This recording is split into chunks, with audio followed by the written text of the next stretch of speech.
Satgas Marinir Ambalat 28 TNI AL masih menyelidiki dugaan tindakan spionase yang dilakukan oleh 3 WNA asal Malaysia dan Tiongkok.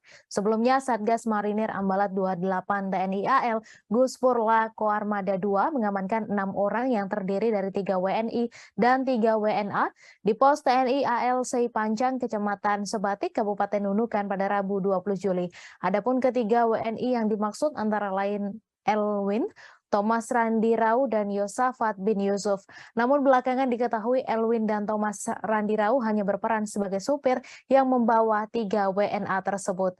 Untuk informasi selengkapnya akan disampaikan langsung oleh wartawan Tribun Kaltara, Febrianus Felis, yang kini sudah terhubung bersama kami. Silakan rekan Felis.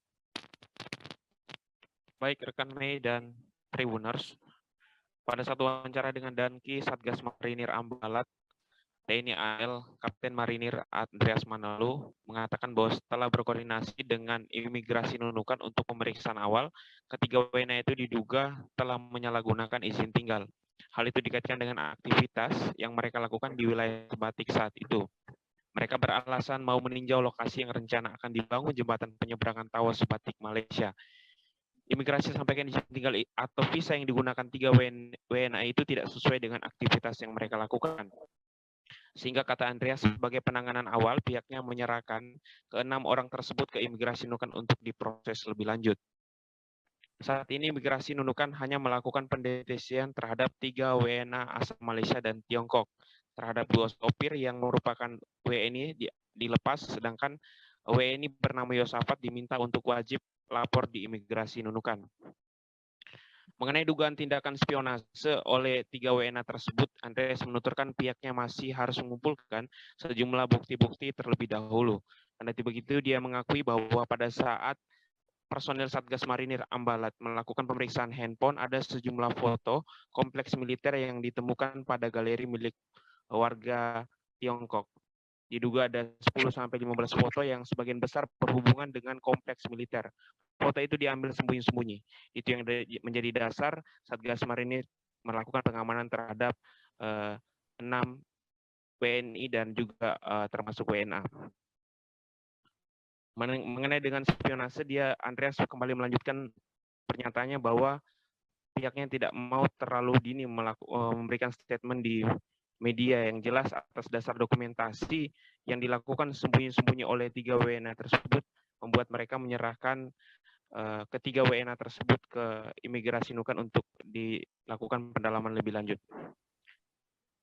Menurut Andreas, ke-6 WNI dan WNA itu memiliki gelagat yang mencurigakan saat kendaraan mereka melewati pos TNI Angkatan Laut.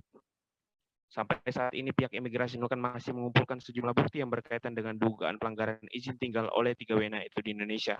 Dan informasi yang baru dihimpun juga dari imigrasi kelas 2 TP Nunukan, pihak imigrasi segera menerbitkan surat perintah dimulainya penyidikan terhadap 3 WNA asal Malaysia dan Tiongkok itu. Kepala Seksi Teknologi dan Informasi Keimigrasian Imigrasi Nunukan Luki mengatakan pihaknya sudah berkoordinasi dengan Kejaksaan Negeri perihal status ketiga WNA tersebut. Ketiga WNA tersebut diduga telah melanggar Pasal 122 huruf A Undang-Undang Nomor 6 Tahun 2011 tentang Keimigrasian, sehingga status pemeriksaan ketiga WNA tersebut dinaikkan ke tahap penyidikan. Luki menuturkan bahwa 2 WNA asal Malaysia itu menggunakan bebas visa kunjungan singkat, sementara untuk warga Tiongkok menggunakan visa kunjungan saat kedatangan khusus wisata. Diketahui visa yang digunakan oleh warga Tiongkok diperuntukkan bagi WNA untuk memutar roda perekonomian Indonesia di bidang wisata. Saat ini ketiga WNA tersebut masih diamankan di ruang detensi imigrasi Nunukan, sembari itu menunggu imigrasi Nunukan menerbitkan SPDP. Sehingga ketika sudah dimulai penyidikan, maka akan dilakukan penahanan ketiga WNA tersebut di lapas Nunukan. Mengenai Yosafat yang juga merupakan WNI berdomisili di Tarakan, yang diduga telah mengajak ketiga WNA itu masuk ke Indonesia melalui Kabupaten Nunukan, pihak imigrasi Nunukan sampai saat ini melakukan penyelidikan lebih lanjut untuk membuktikan apakah Yosafat telah melanggar pasal 122 huruf B atau tidak. Ketika tidak terbukti, maka akan dilakukan pemeriksaan lebih lanjut mengenai dugaan spionase tersebut. Demikian laporan sementara dari Felix Kalimantan Utara, kembali ke Medi Studio. Terima kasih Felix atas laporan Anda, dan Tribuners, wartawan kami juga telah menghimpun wawancara dengan Danki Satgas Marinir Ambalat 28 TNI AL. Berikut tayangannya untuk Anda. Ataupun mengambil gambar foto di sekitar basis ataupun kompleks militer, apalagi mohon maaf untuk warga sipil yang tidak mempunyai izin. Dan kita tahu 3 orang dari 6 orang yang kita amankan itu adalah WNA, sehingga itu yang menjadi dasar dari dugaan tindakan ilegal yang kami dugakan kepada 6 WNA ini. Makanya ketika kami geledah, memang di dalam HP-nya ditemukan foto-foto, ada pos Satgas Marinir, kemudian ada pos Posal ya, pos Angkatan Laut yang kebetulan berada tepat di sebelah Satgas Marinir, sehingga memperkuat dugaan kami adanya tindak pengambilan dokumentasi secara ilegal yang dimana itu di militer sendiri hal tersebut dilarang yang jika dilakukan tanpa izin. Dari 3 orang ini yang memoto dari WN Malaysia atau Tiongkok?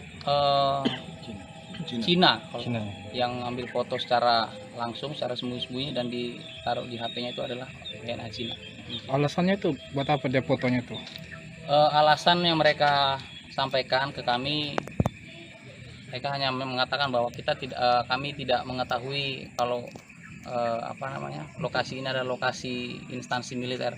Namun ya kita sebagai pihak militer, kita punya pendapat sendiri, sehingga hal tersebut tidak sesuai dengan ketentuan yang berlaku di militer, yaitu pengambilan dokumentasi secara sembunyi-sembunyi, secara ilegal, sehingga akan menimbulkan kecurigaan dan indikasi ke hal-hal yang bertentangan dengan aturan yang ada di. Terima kasih sudah nonton. Jangan lupa like, subscribe, dan share ya.